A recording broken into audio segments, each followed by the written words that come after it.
Have you ever said the words, "I already know that," and then wondered why your life didn't change?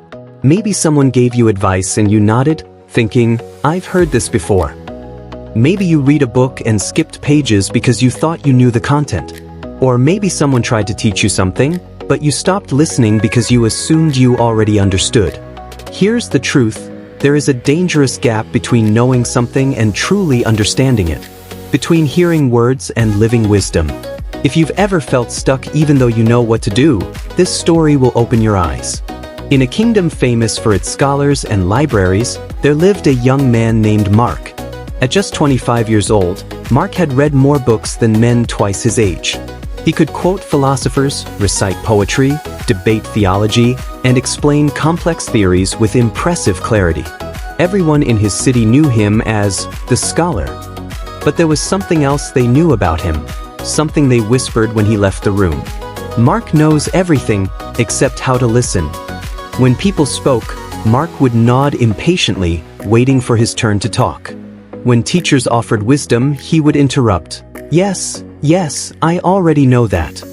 When elders shared life lessons, he would smile politely and think to himself, old stories.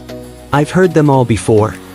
His mother would say gently, "My son, knowing the name of the river doesn't mean you understand the water." But Mark would wave his hand and reply, "Mother, I've read 17 books about rivers. I understand perfectly." The truth was, Mark's life was empty. Despite all his knowledge, he had no peace.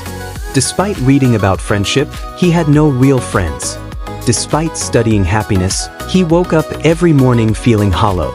But he couldn't see the connection.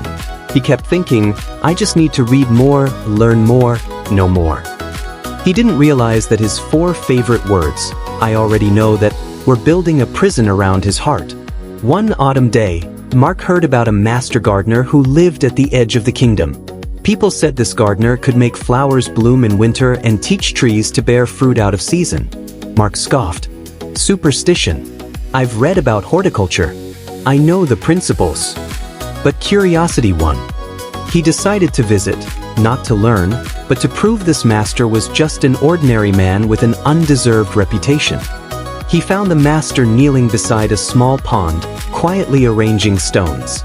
"Master," Mark called out, "I've heard people say you can teach trees to grow. I've studied botany extensively. Perhaps I could share some insights with you." The old master looked up and smiled. "Would you like some tea?" Mark frowned. "I didn't come for tea. I came to discuss gardening techniques. You see, I've read—" "Come," the master interrupted gently. "Sit." Reluctantly, Mark sat. The master poured tea into Mark's cup and kept pouring. The tea reached the rim.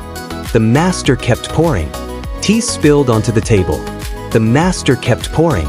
Tea flowed onto the ground. "Stop!" Mark jumped up. "The cup is full. It can't hold any more." The master set down the teapot and looked at Mark with kind, knowing eyes. "Yes," he said softly, "just like your mind." The word struck Mark like a physical blow. "You came here full," the master continued. "Full of knowledge. Full of books. Full of, I already know. How can I pour anything new into a cup that's already overflowing?" For the first time in years, Mark had no response. Something inside him cracked open. "But I've studied so much. I know so many things." The master smiled sadly. "You know about many things. But do you truly understand?"